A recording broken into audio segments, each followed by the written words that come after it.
Bendito seja Deus que nos chamou para louvor da sua glória. Eu cumprimento a todos com a doce paz do nosso Senhor e Salvador Jesus. E é com alegria que estamos chegando até você com mais um programa Mensagem de Vida. O nosso tema hoje é relações antagônicas. Mas antes da nossa meditação sobre este tema, eu gostaria de deixar um convite para você. Todas as terças-feiras, às 19h30, nós reunimos em oração. Você que precisa de oração, esteja conosco nessa terça-feira às 19h30. Ou então, na quarta-feira às 15 horas, na tarde da bênção. Um culto também voltado para a oração. Na quinta-feira, nós reunimos nos lares, nas células, que reúnem às 20 horas, com a finalidade de estudar as Sagradas Escrituras e também orar uns pelos outros. Caso você queira receber o apoio de oração de um desses grupos, entre em contato conosco. O nosso telefone é 3321-5161. E no sábado, às 19h30, nós reunimos no culto de adoração a Deus. E no domingo nós reunimos em 2 horários, sendo que às 9 horas da manhã é o culto de ensino da palavra, a escola bíblica dominical. E às 19 horas o culto de celebração a Deus. Fica aí o nosso convite. É sempre uma alegria receber pessoas como você em uma de nossas igrejas. Como eu já anunciei, eu quero pensar com você sobre relações antagônicas. Quando a gente fala sobre relação, se é antagônica não dá nem para relacionar. Mas eu quero pensar sobre isso porque há muitas pessoas que pensam sobre isso, que têm atitudes assim, ou melhor dizendo, que querem imprimir isso dentro do cristianismo. E eu estou aqui com a palavra que mostra, esse paradoxo, mostra esse antagonismo entre a luz e as trevas, entre a verdade e a mentira, entre Deus e o diabo. E eu quero ler aqui em 2 Coríntios, capítulo 6, a partir do verso 14, que diz assim: não vos ponhais em jugo desigual com os incrédulos. Porquanto, que sociedade pode haver entre a justiça e a iniquidade? Ou que comunhão da luz com as trevas? Que harmonia entre Cristo e o maligno? Ou que união do crente com o incrédulo? Que ligação há entre o santuário de Deus e os ídolos? Porque nós somos santuários de Deus vivente. Como ele próprio disse, habitarei e andarei entre eles, e serei seu Deus, e eles serão o meu povo. Por isso, retirai-vos do meio deles, separai-vos, diz o Senhor, não toqueis em coisas impuras, e eu vos receberei. Serei vosso pai, e vós sereis para mim filhos e filhas, diz o Senhor Todo-Poderoso. Tendo, pois, ó amados, tais promessas, purifiquemos de toda impureza, tanto da carne como do espírito, e aperfeiçoando a nossa santidade no temor de Deus. Este texto que eu acabo de ler, ele diz por si só sobre esse antagonismo da luz e as trevas. Mas eu estou trazendo esse assunto para a gente pensar, porque há muitas pessoas defensoras do ecumenismo, que há união, a harmonia entre o paganismo e o Deus vivo, entre os adoradores dos ídolos e o adorador do Deus que é Espírito.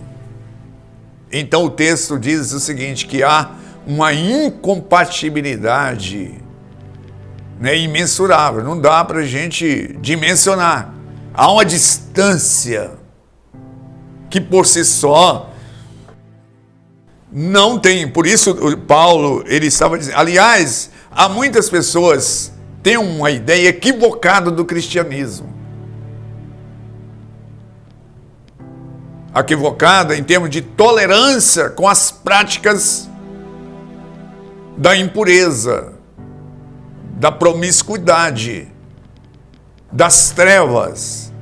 E às vezes ela, em nome da tolerância, ela quer incorporar essas coisas. Mas eu estou aqui para te dizer que essa relação, ela é antagônica.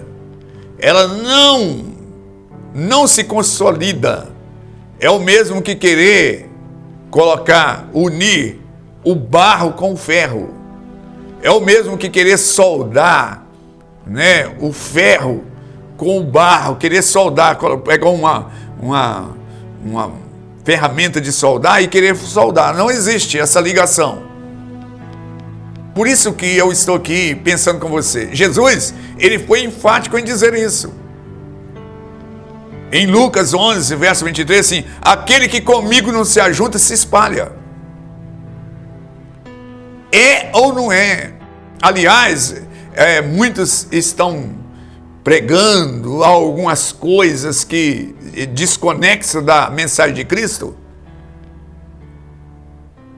desconexo da doutrina de Cristo, totalmente desconectado, totalmente ao avesso daquilo que Cristo pregou. Porque ele exige uma dedicação exclusiva. Ele não aceita o segundo ou terceiro lugar. Ou é o primeiro ou não é nada para ele. E ele fala isso com muito amor. Ou serve a Deus ou a Mamon. E aí esse texto que eu tenho aqui em mãos, muito preciso, que diz assim, não vos ponhais em julgo desigual com o incrédulo. Isso aqui ele está falando de casamento misto. Uma pessoa que crê em reencarnação e o outro que crê na ressurreição. Né? Isso aí, a pessoa assim, mas isso aqui, isso não tem problema, tem problema aí seríssimo. Isso é casamento misto. E ele está falando aqui da vida conjugal, da vida de relacionamento. Ele diz assim, que harmonia, né, pode entre a justiça, que sociedade pode existir entre a justiça e a iniquidade, ou seja, o mal feito? Não há harmonia, eles andam em sentidos opostos. Que comunhão da luz com as trevas? Olha, se a luz chegou, a treva tem que sair. Se as trevas chegou e quer prevalecer, ou seja, a mentira vai prevalecer. Não tem espaço para os dois simultaneamente. É por isso que eu acredito que não tem consenso essa questão do ecumenismo com a pessoa que ela crê nos espíritos. Como é que eu creio em Cristo Jesus que expulsou os espíritos malignos? Não existe isso aqui é uma relação antagônica. E eu estou falando disso. Você que é defensor, que pode tolerar. Aliás, eu poderia trazer aqui também à baila outras situações assim. Que ligação entre o santuário de Deus e o ídolo? Então, há pessoas que incorporam. Ela diz que é cristã e ela tem paganismo no meio do misturado. Judaísmo, às vezes há igrejas que têm 3 linhas, né? A linha que crê em Cristo, crê nos deuses, né? No santo A, santo B, ou seja, na criatura, e aplica a prática do judaísmo. 3 linhas, 3 viés. E essa igreja é cristã? E eu estou dizendo aqui que, segundo o Testamento, não tem nada de cristão. Ela é uma miscelânea, ela é um misticismo. Aliás, essas coisas, eu vou aqui para Apocalipse, porque há muitas pessoas equivocadas com relação ao Evangelho. Jesus não aceita essas coisas. E é um equívoco. Por isso que eu referi aqui Lucas 11, 23. Quem comigo não ajunta, se espalha. Essa questão da pessoa ficar em cima do muro, indeciso. Ouça bem o que o próprio Jesus fala para a igreja de Pérgamo. Capítulo 2 de Apocalipse, a partir do verso 12, assim: ao anjo da igreja em Pérgamo, escreve: essas coisas diz aquele que tem a espada afiada de 2 gumes. Conheço o lugar em que habitas, onde está o trono de Satanás, que conserva o meu nome e não negaste a minha fé, e ainda que nos dias de Antipas, a minha testemunha, meu fiel, a qual foi morto entre vocês, onde Satanás habita. Tenho todavia contra ti algumas coisas, pois que tens aí, e que sustenta a doutrina de Balaão, e que ensinava a Balaque a armar cilada diante dos filhos de Israel, para comer coisa sacrificada aos ídolos e praticar prostituição. Outro sim também, tu tens os que da mesma forma sustenta a doutrina dos nicolaítas. Então isso aqui, você acha que Deus, o Senhor Jesus, ele vai tolerar isso? Comungar com isso? Há muitas pessoas que, aliás, são defensoras, são pessoas que dizem, não, mas Deus é amor. E aonde é que o amor, ele tolera a bagunça, a promiscuidade? Quem ama, na verdade, ele vai mostrar o sinal. Isso é inconcebível. Vamos imaginar aqui a hipótese de alguém casado, e ele vai assim: eu te amo tanto que eu aceito você ficar com um homem tal, porque eu te amo. Ora, isso aí é besteroide, isso aí é louco. Agora, trazendo para o aspecto espiritual, que eu estou aqui pensando com você sobre essas relações antagônicas, que harmonia entre Cristo e Belial, o ídolo. Que relação entre o Cristo o ressuscitado, Deus vivo, e um Deus que você pode pegar com a mão, um Deus feito por mãos humanas. Que harmonia! É isso que eu li aqui, e quero voltar o texto aqui que eu tomei como base da nossa meditação com esse tema, relações antagônicas, que diz assim: que ligação há entre o santuário de Deus e o ídolo do Deus vivo, todo-poderoso, e aonde há os deuses palpáveis? Que ligação? Essa é uma pergunta. Por isso diz assim: porque nós somos santuário do Deus vivente, como ele próprio disse: habitarei e andarei entre eles e serei Deus, e eles serão meu povo.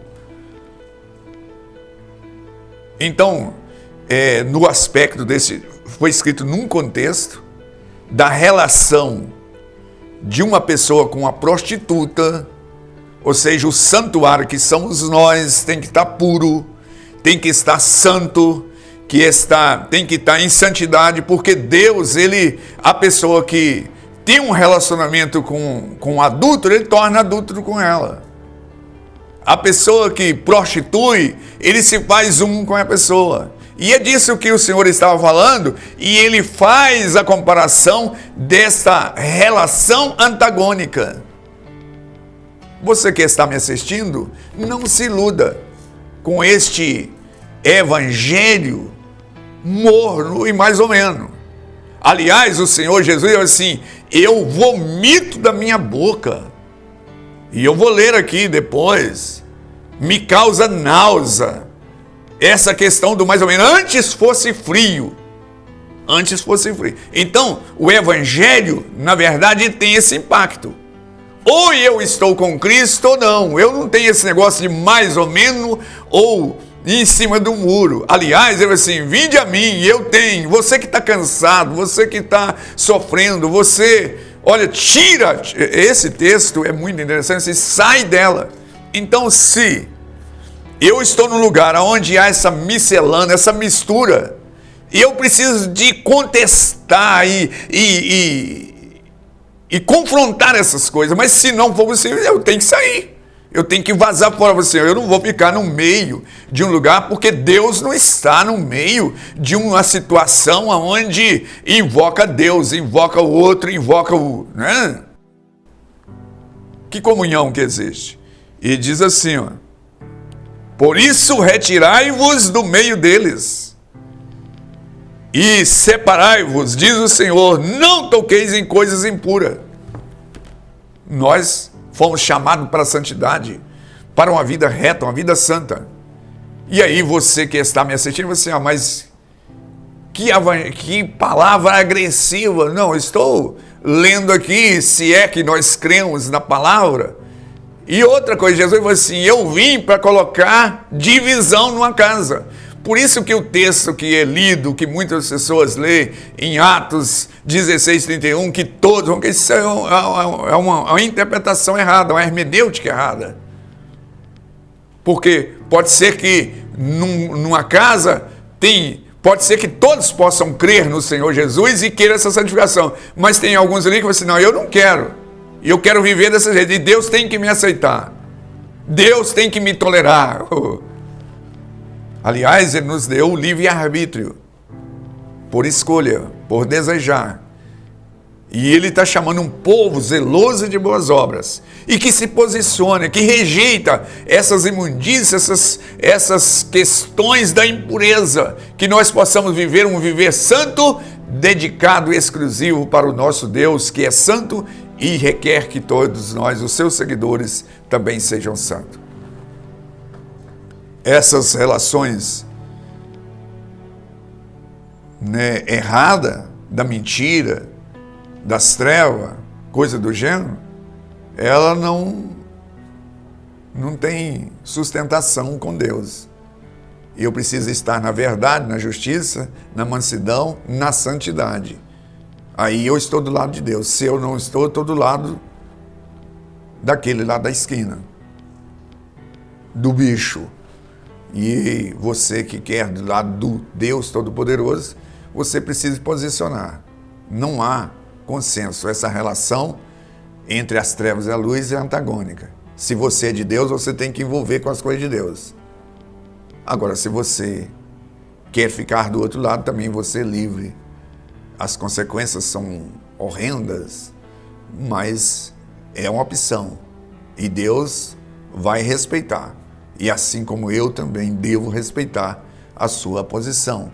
E nós estamos falando aqui de ressurreição, de vida eterna, de salvação, e que Deus vai buscar um povo zeloso de boas obras. Com essas palavras eu quero finalizar. Deus bendito, nós te louvamos. Sobretudo porque o Senhor não nos deixou sem o norte, sem rumo. O Senhor veio aqui e nos deu essa luz para escolher, e nós escolhemos Deus, escolhemos estar do teu lado. Por isso eu oro por cada um desses que pararam esses instantes para ouvir essa palavra, que o Senhor possa, ó Deus, falar ao coração dessa pessoa e que ela possa se posicionar ao lado da verdade, da justiça e da santidade. Eu oro a Ti em o nome de Jesus. Graças a Deus. Graças a Deus. Estamos chegando ao final de mais um programa e eu aguardo você no próximo. Igreja Batista Renascer, uma mensagem de vida.